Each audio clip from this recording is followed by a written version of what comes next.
that creative expression had to come out somehow. It was I would just die. Imagine someone would just discover me slumped over the keyboard at work one day.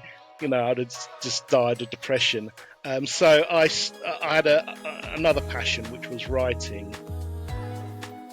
However, at the time, as family does, my mother was saying, you can't leave the BBC. It's a great position. It's a great title. You're earning lots of money. Just stay there. So that pressure from my mother basically was overwhelming. So I decided to stay, and I ended up staying there for about 7.5 years.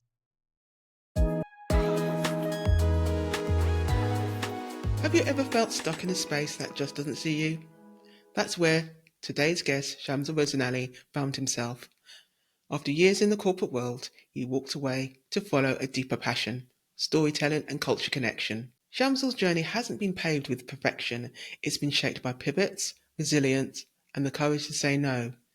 From navigating self-doubt and burnout to balancing fatherhood and family life, he's had to redefine what creativity means on his own terms. In our conversation, Shamsul opens up about leaving behind a career that left him feeling invisible, discovering storytelling as a lifeline when work drained his creativity, the realities of being a father, mentor, and designer in a fast-changing industry, and why owning your story is the most powerful creative tool you have.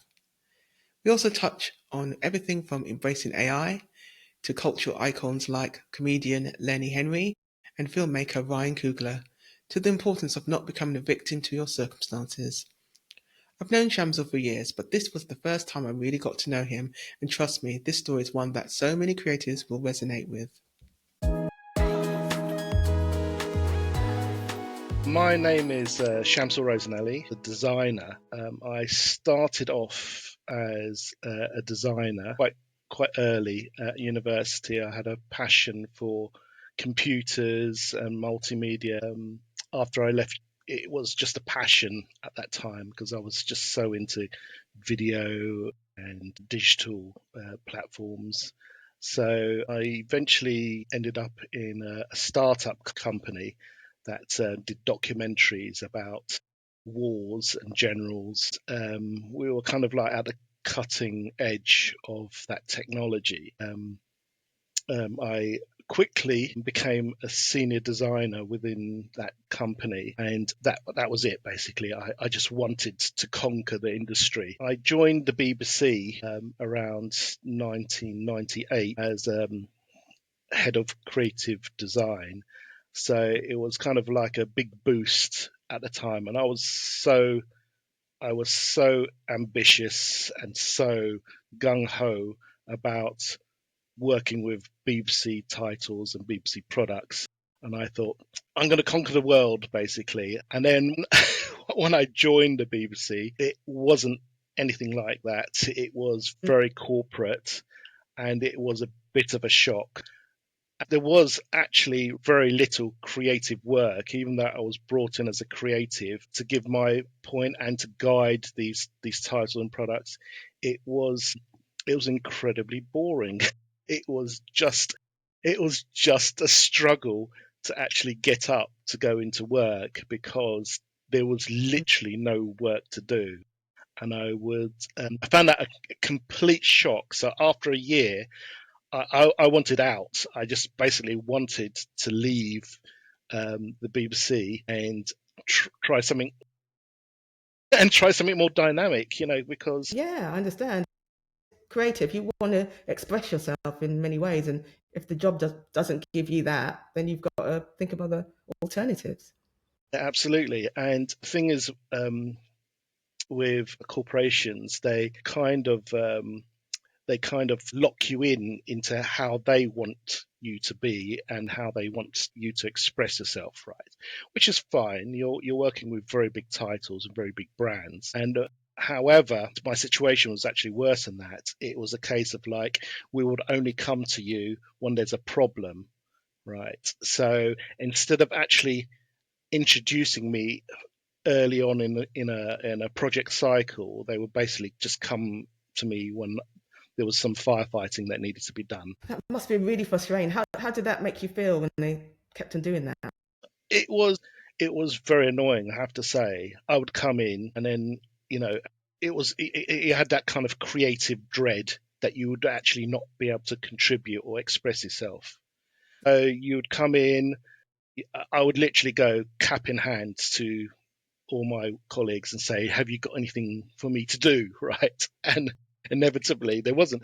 And it was like most Yeah. people in, you're earning loads of money and not actually doing any work. But for me, it was like, it was so absolutely soul destroying. It was horrible. Yeah. There's only so much you can do during a day. There's only so much surfing the internet you can do. There's only so much chatting to your colleagues you can do before you think, I can't stay here anymore. However, at the time, as family does, my mother was saying, you can't leave the BBC. It's a great position. It's a great title. You're earning lots of money. Just stay there. So that pressure from my mother basically was overwhelming. So I decided to stay, and I ended up staying there for about 7.5 years. So in Yeah. the meanwhile, that creative expression had to come out somehow. It was I will just die. I can imagine someone would just discover me slumped over the keyboard at work one day. I'd have just died of depression. So I had another passion, which was writing or films specifically, and then so at the time, I kind of had this kind of illusion of like, or this kind of like ambition of becoming a film director. So I found out that one of the other departments had a digital suite, which was incredibly expensive and only used very little. And I jumped on there and started learning the software and the hardware. And then I decided I wanted to do a very short film. So I got a whole bunch of family and friends to help me do a 16mm film, black and white, old school 16mm, and transfer that to digitally and edit it digitally. It's very, very early on, and I edited it, and it was like it came out. I thought it was quite good at the time, but the whole experience put me off because it was like directing is actually very hard work. Yeah. But But and you then were, through that, yeah.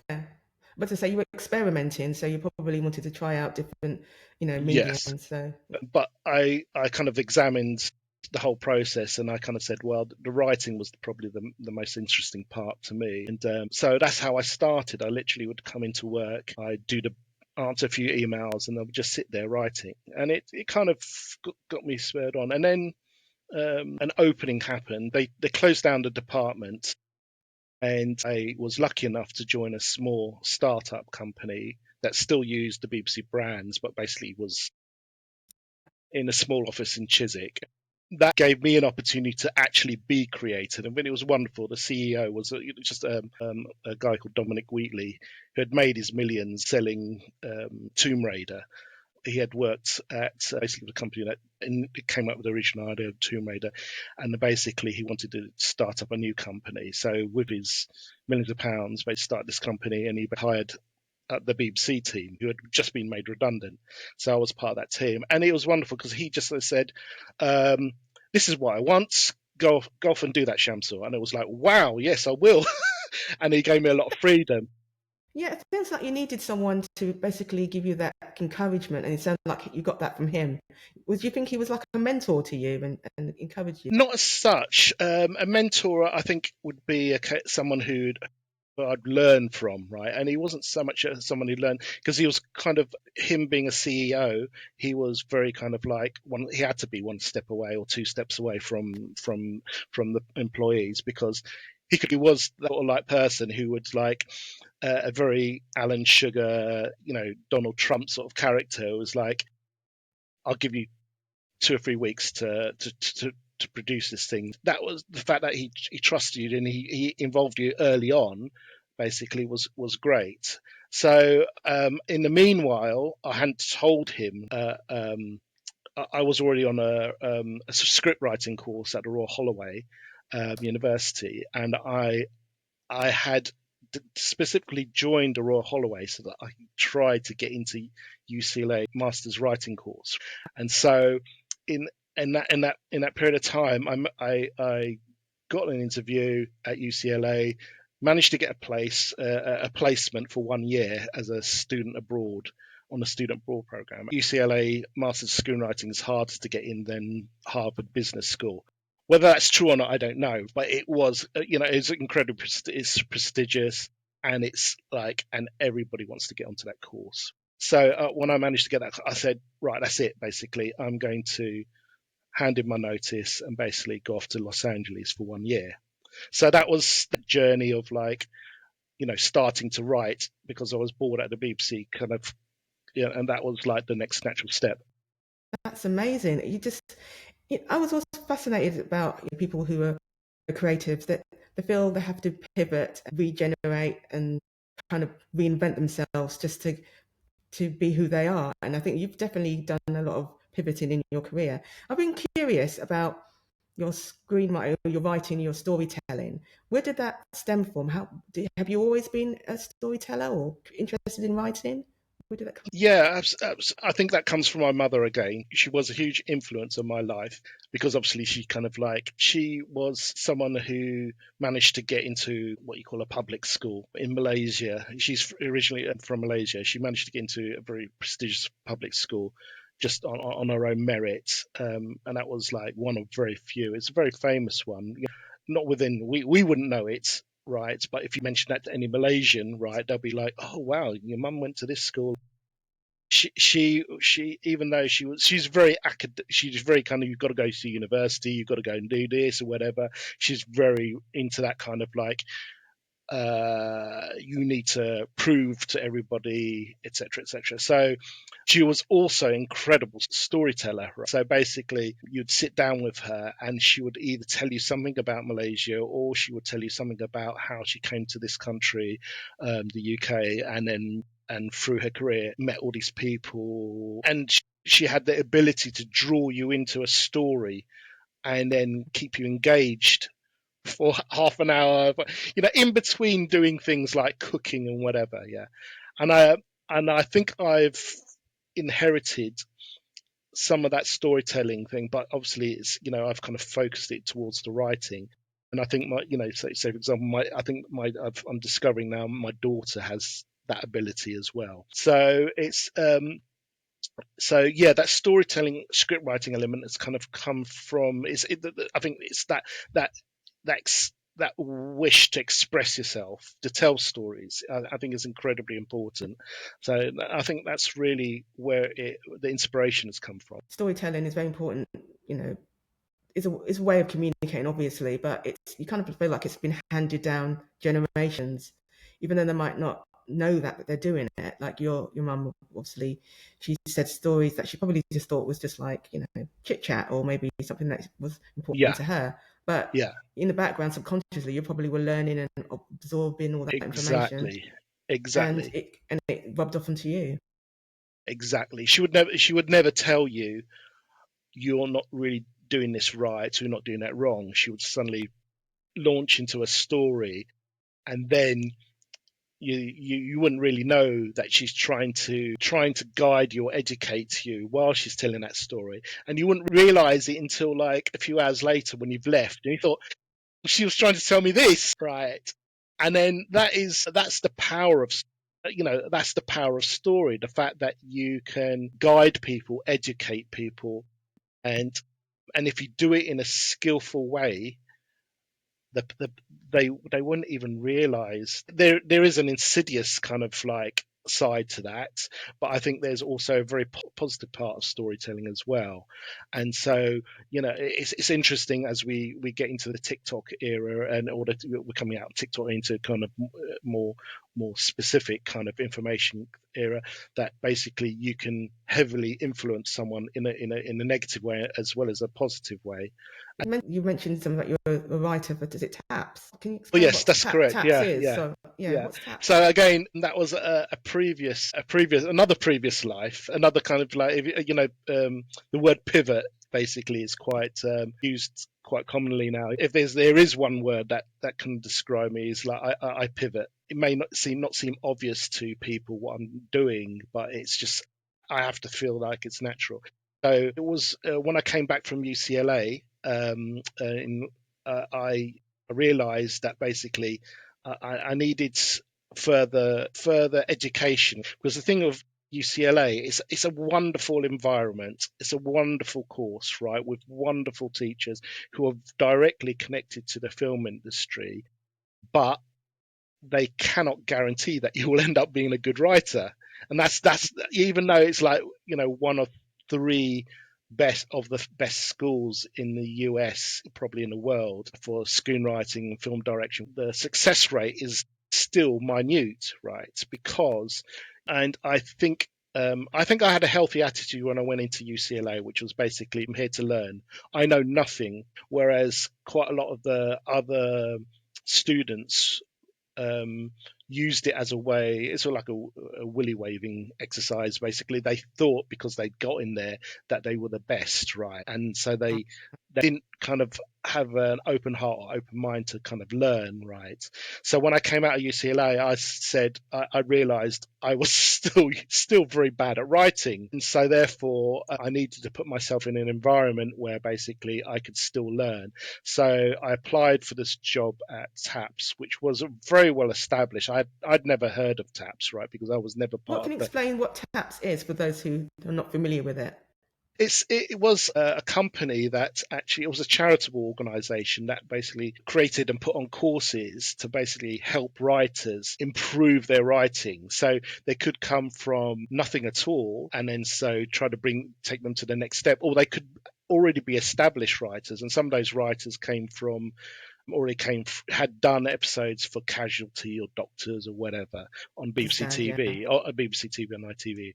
So they would basically help them again kind of pivot or help them fill the gaps in their knowledge so that they could basically improve their writing and basically make those connections within the industry. So unfortunately, the company went bust a few years after I'd left, which was a real shame because it was a fantastic scheme to basically, take writers on and say, look, we can help you make those connections. We can help you improve your writing by introducing you to more established writers, right, and see whether you can get you.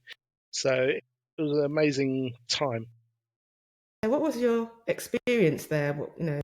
Did you obviously you learnt something there? You learnt a lot, but how was your, relating to other writers? Did you see anyone who looks like you there? Yeah, so it's interesting. Obviously, that was at the time. Basically, there was an interest to actually help bring on writers, but specifically also focus getting governmental money, governmental grants, was the notion that you would bring on writers from the BAME background. So it was very much part of the scheme to basically look for those writers, whether it was from Asian or Afro-Caribbean backgrounds. Me being in in a, on the other side where I'm part of the admin going through that process, there was two things I discovered. It was very much a ticking process where basically we did it specifically so that we could say, to the local authorities or government, saying that yes, we had this amount of Asians and this amount of African Caribbean or Black writers or whatever. And it was difficult trying to encourage people to actually come, because actually there wasn't enough writers out there to actually fill the slots. So maybe at times the quality of the writer wasn't great, specifically because we had to tick that box. Part of the problem was, those it was the same faces that kept on turning up at the courses and whatever. So there wasn't enough. And then I thought about, well, why wasn't there enough, right? And I think it's, you can't really blame. You can't say it was like outright racism or something like that, or prejudice, right? It was very much a case of like, I think people from our background, we don't come um, from families that encourage us to be creative. So therefore, the very few people who were coming through, they'd stepped out by themselves and established themselves, and so they kept the same faces and the same names kept on appearing. So I Yeah, found that really. a valid point about people who are from you know ethnic minorities, they're kind of like from the medicals or doctors or lawyer kind of Yeah. backgrounds. Yeah, but this is kind of a reciprocal thing. It's like I don't, I think that's a symptom, a symptom of the the situation environment in England, right? At the time, you have to remember this was the time before you saw brown and black faces on TV. You never saw that many brown and black faces on adverts or television.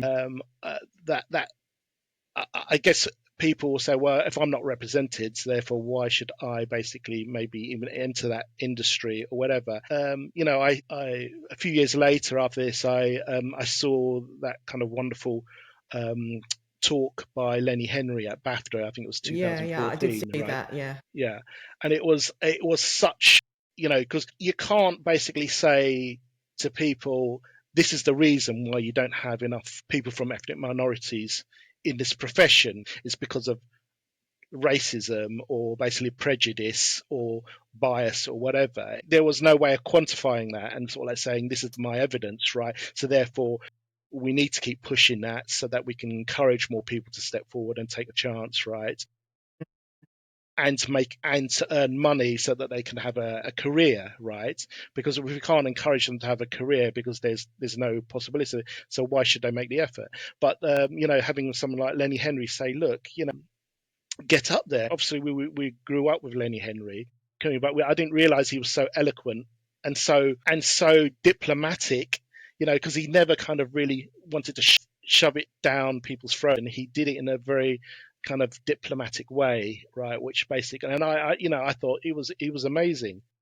yeah. Just to add to about Lenny Henry, people who don't know who Lenny Henry is, he's a well-known comedian in the UK, and he's been a producer, a writer, and also I think with regards to what Shamsul was saying, that there's some. I'll put in the notes. He's got a proposal as well that aligns to what he's discussed in the BAFTAs. Mm. He's got a proposal that's out available, and I'll link it down below. But yeah, Lenny Henry, he And he has and a he went lot to of Royal Holloway as well, which is the same university I went to really. to actually do screenwriting. Yeah, a few years Yeah, afterwards, I think he did his yeah, masters there. So he yeah. he obviously he was pivoting as well because he Mm, very successful comedian, stand up, then went on to television, then has done TV series. But he obviously came to the point in his career where he's like, I need to try something else. So he went through the same motions that everybody else does. But obviously he had ready access, right? But I,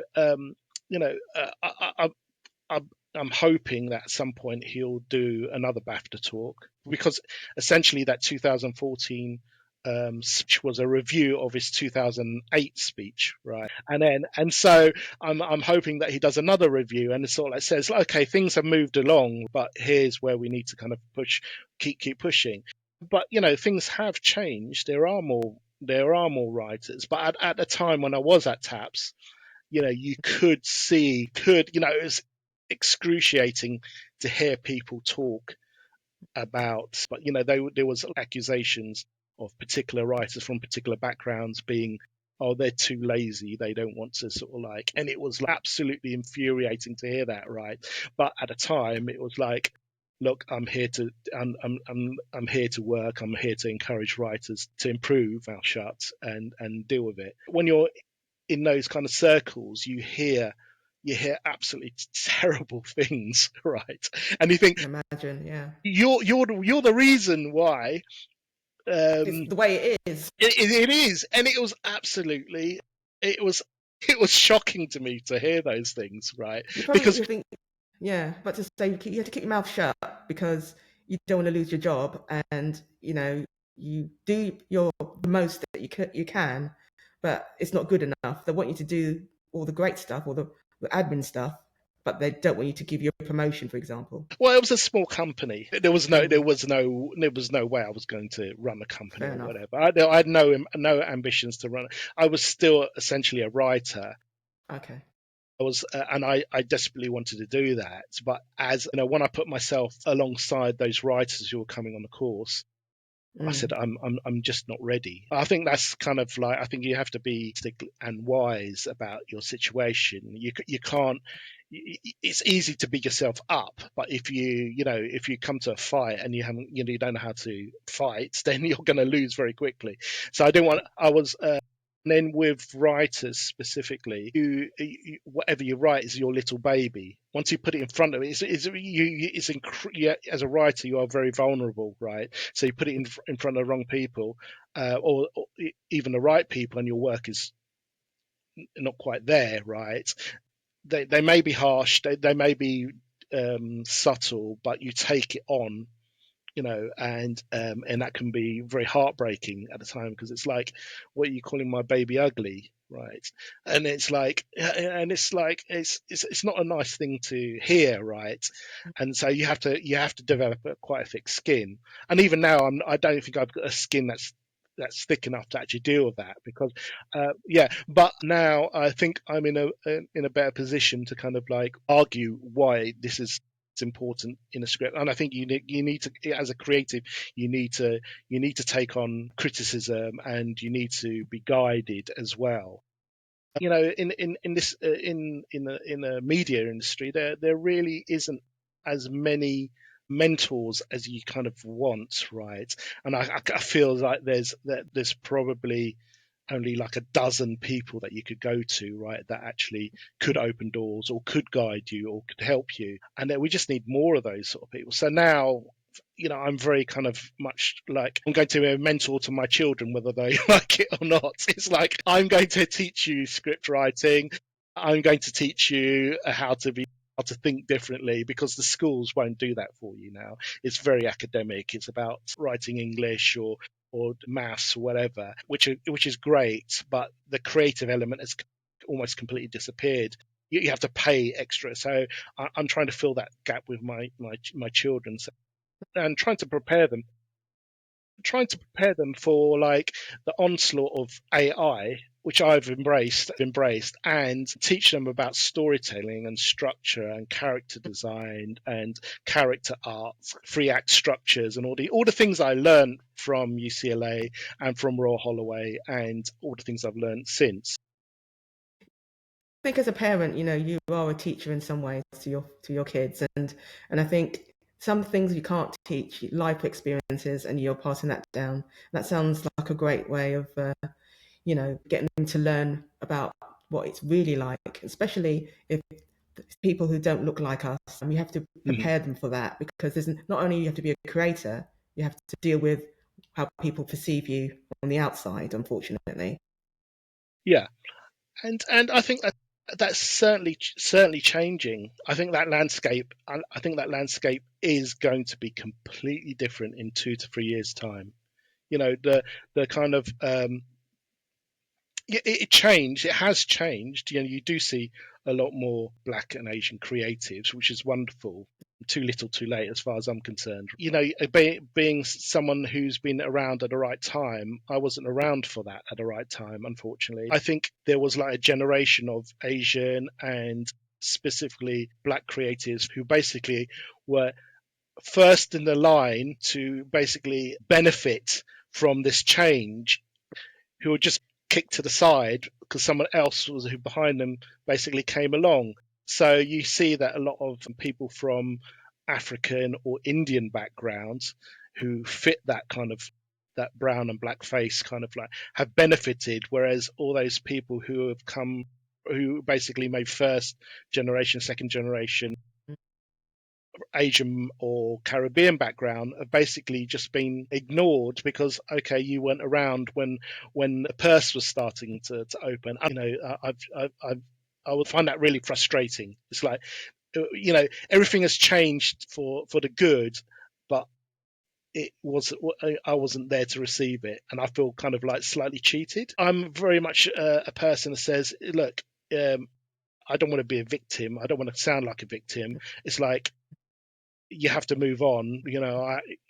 That philosophy of like, stop blaming others. Because at the end of the day, if say for example, say it's white males who've basically been in charge of this industry, were reluctant to let other people in, into their kind of, they worked very, very hard to establish that. They worked incredibly hard and incredibly talented, and if they didn't want other people to come in, I can understand that, because they're protecting their patch, right? And if, unfortunately, they're a bit racist, they're a bit prejudiced, right?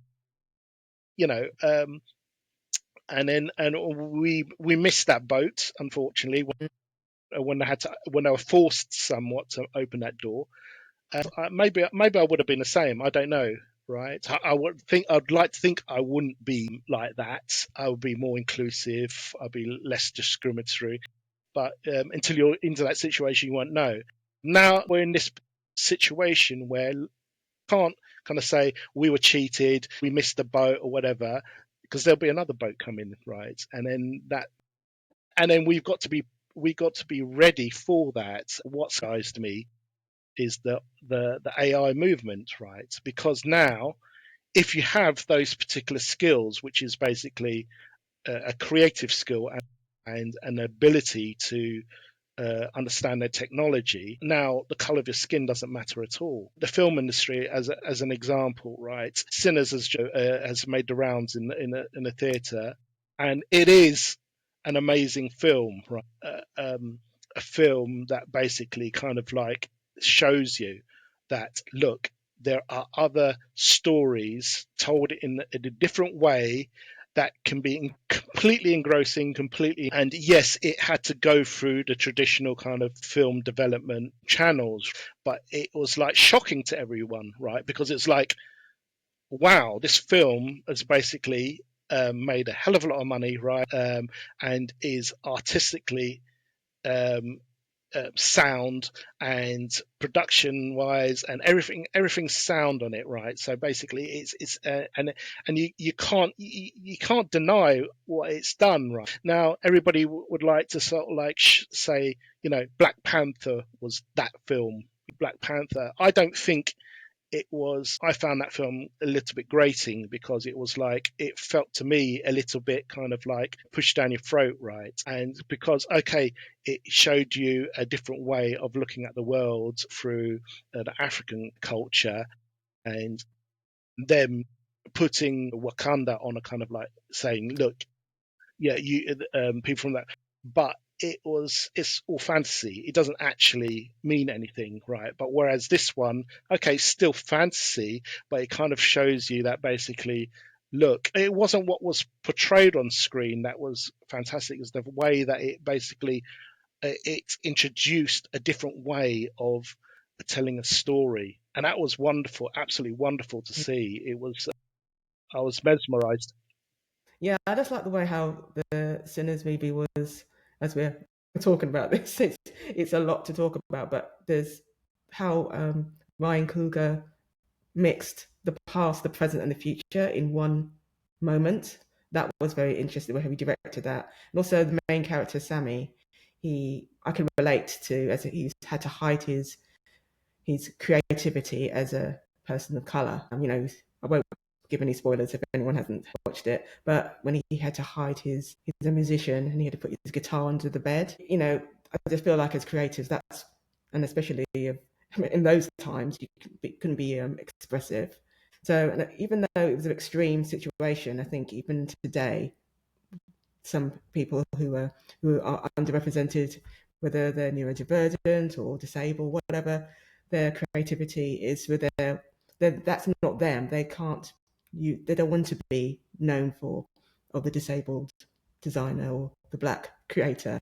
They just want to get Yeah, on and be creative. absolutely, yeah. But yeah, there's lots of things in the movie that a lot of people can resonate with.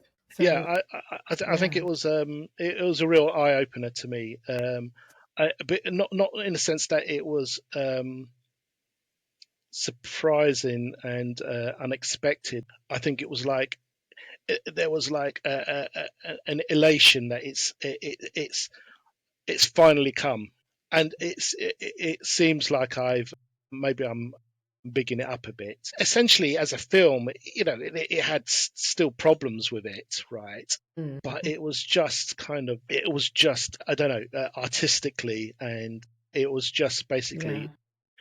and storytelling wise, it was just engrossing. It was just a wonderful piece, right? And so maybe some other people might actually look at it and say, well, what's the fuss about? Interpret it differently. You Yeah. won't understand. You won't understand how significant it is until you Yes. basically, and unless you've come from a creative background and kind of understood the struggles that he's obviously had in actually making this thing and actually doing it from specifically his point of view, right? You Yes. know, from him. So yeah, it was like, it gave me, and I thought, you know, it was like, oh, fantastic, that's come along.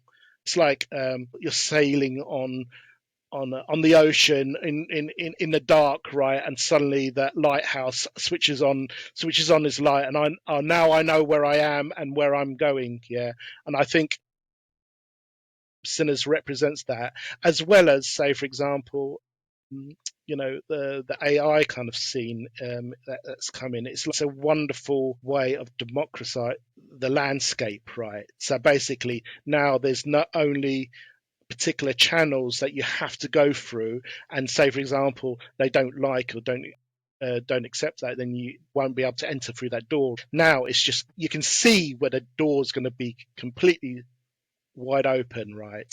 And it doesn't make any difference. Now you've got Sinners on one hand, and you've got AI on the other hand, right? Now you can see how basically, yes, people are interested in our stories, and now I don't have to kill myself or try to prove myself before I can get my story out there, because AI will basically eliminate that. And so I think that we're in an absolutely wonderful situation where basically you have to prepare now as a person, an ethnic minority or any particular minority. You have to pivot yourself now and prepare for when the technology catches up, and then you can tell your story, because Yes. there will Yeah. be no one there to kind of like look at your resume or your CV and say, yeah, thank you very much for applying for this position, or thanks for getting in touch and talking to us, but you know, maybe it doesn't fit what we want to produce as a company. That will completely change, right? Yeah, I think you're future proofing yourself really. And I know there's a lot of discussion with AI. Some people are scared of it.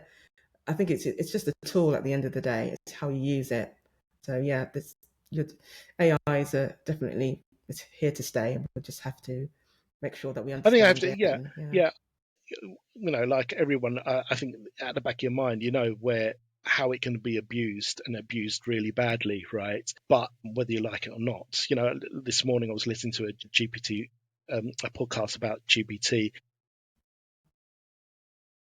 and how students are using it to cheat, obviously, and it's become yeah, yeah, it's become epidemic. There's ways around to get around their kind of like testing, and you know, see whether it's yeah, through chat GPT and whatever, yeah, you know. But I've told my children, you know, these are the tools basically. You know, you still have to be, you can't expect the AI apps to actually do everything for you. You still have to put some legwork into it. You can exactly. exploit it, Yeah, yeah, but you still need to be creative. You still need to understand character arcs, 3 act structures, all the things that are really important to storytelling. You know, you need to understand that, and I'm slowly educating them. But you know, I'm you know, embracing this and saying, look, this chat GPT, it can help you rewrite your scene or whatever, but don't expect chat GPT to produce something for you, because it'll be rubbish.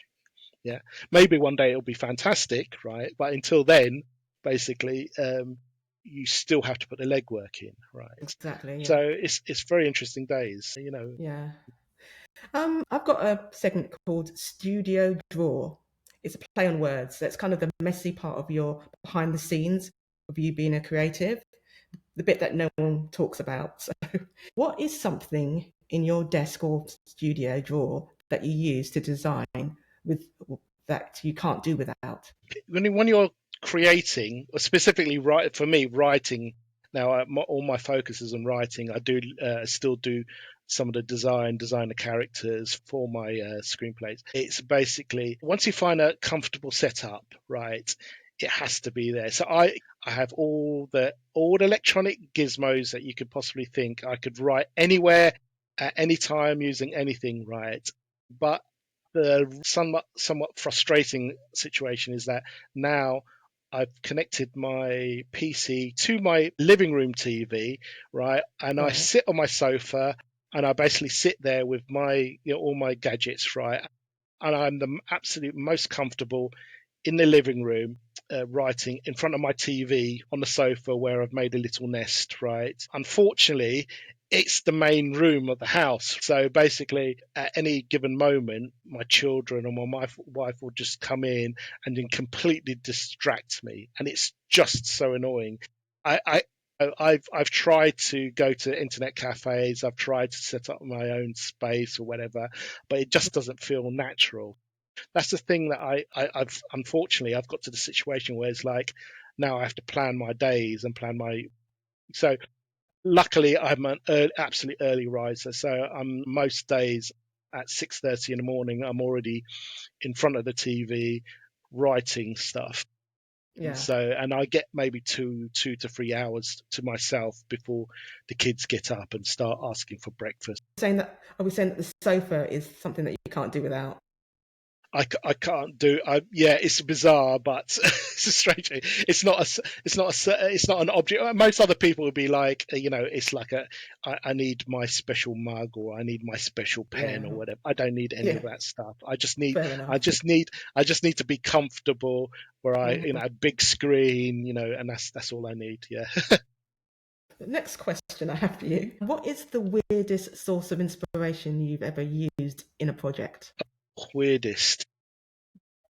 Again, coming back to writing rather than design. Uh, it's not so much weird. I think they often say write from what you know, and the the screenplays I write inevitably always come back to my relationships with my children, my wife, and my parents, and my family and friends. Yeah, so I draw from that. So sometimes the characters um, may speak in a particular way or say something, and then say, for example, my daughter or someone's reading the script. I'm just looking at them thinking, have they noticed I'm using their voice in my script? They don't often kind of make the connection, which is like, phew.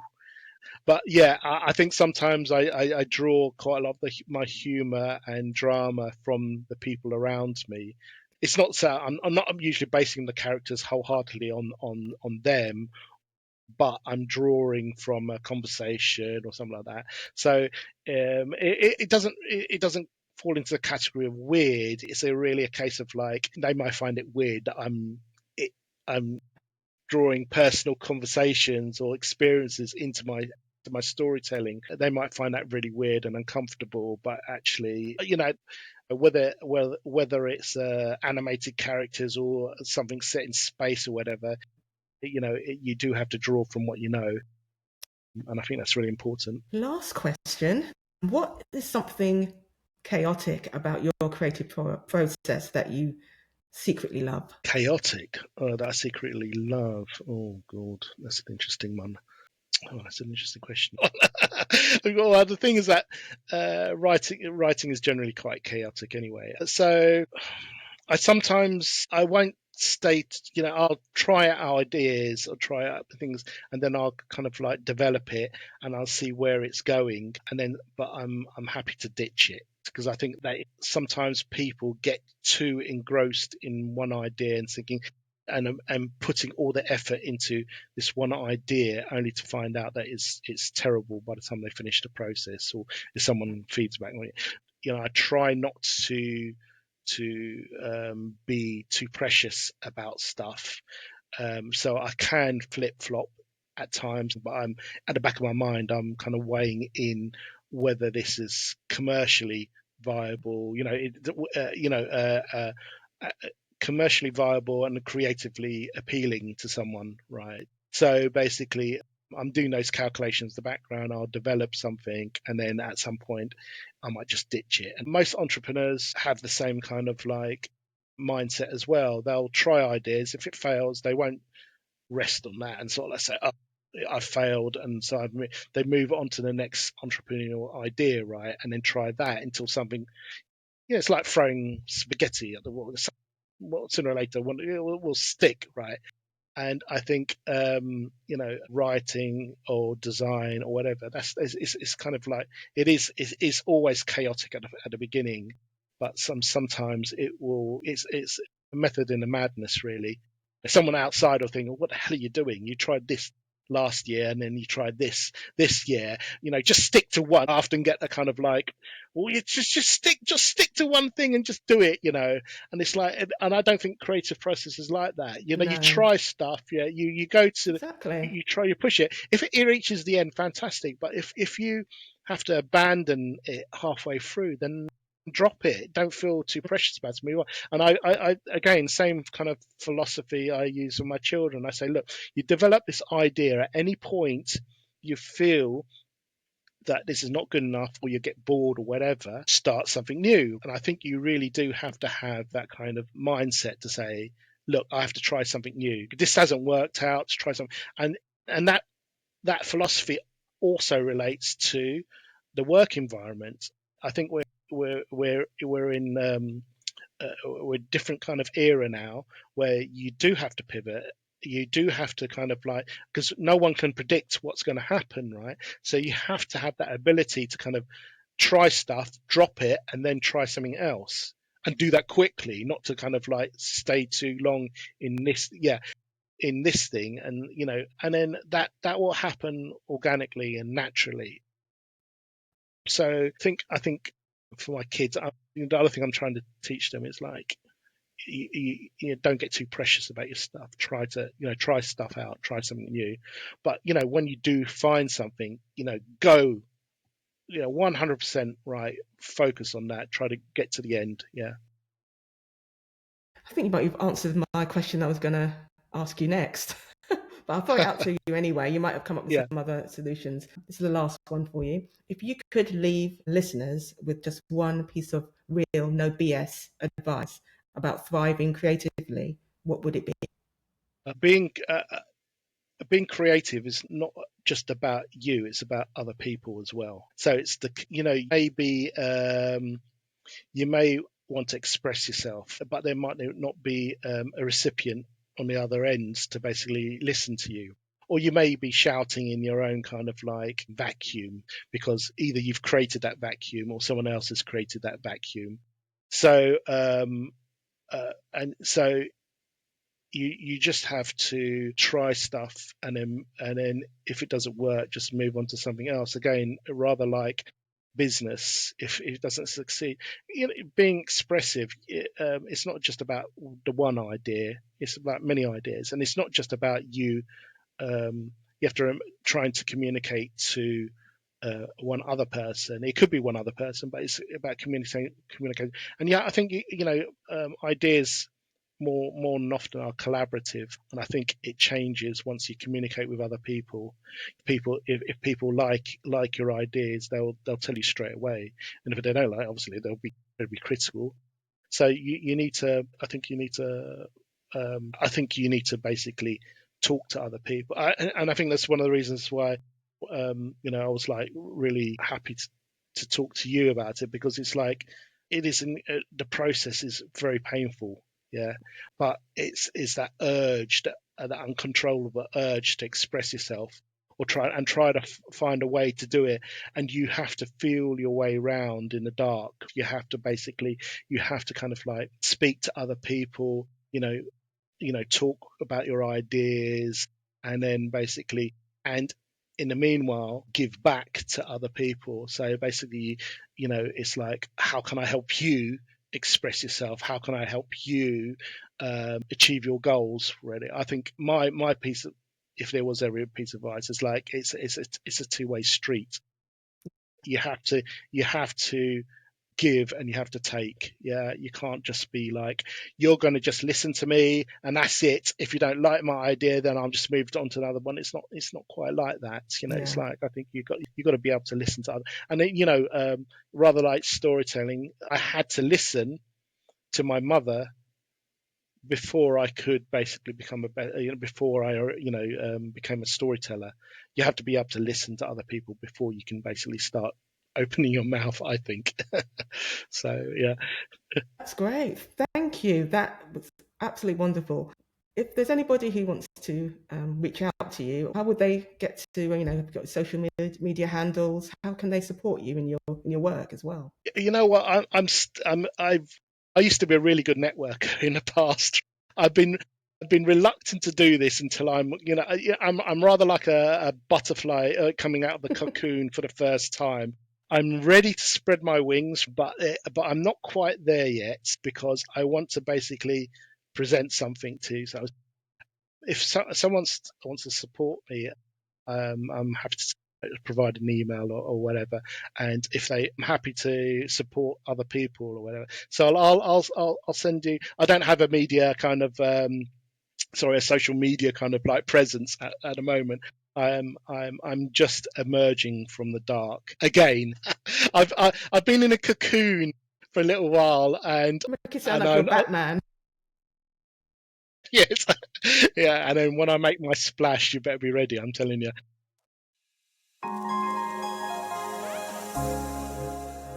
Shamsul's journey took us from being a designer in a corporate space to embracing his voice as a storyteller and filmmaker.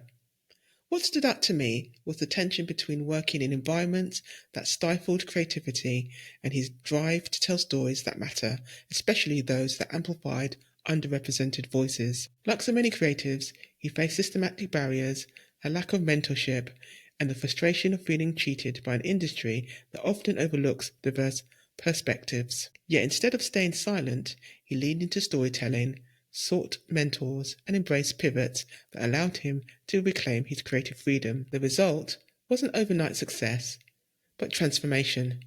Invisibility became impact, vulnerability became strength, and the career pivots became fuel for growth. Shamsul's journey reminds us that your creative path doesn't have to be linear to be meaningful. As you reflect on this episode, ask yourself, where are you still hiding your story from the world? How could the challenges in your creative journey spark a new invention? And who could you reach out to as a mentor or ally to lift you forward? Thank you for listening. If this episode challenged, inspired, or stirred something in you, hit subscribe and share it with someone who needs to hear it, because bold voices and messy journeys deserve zero apologies.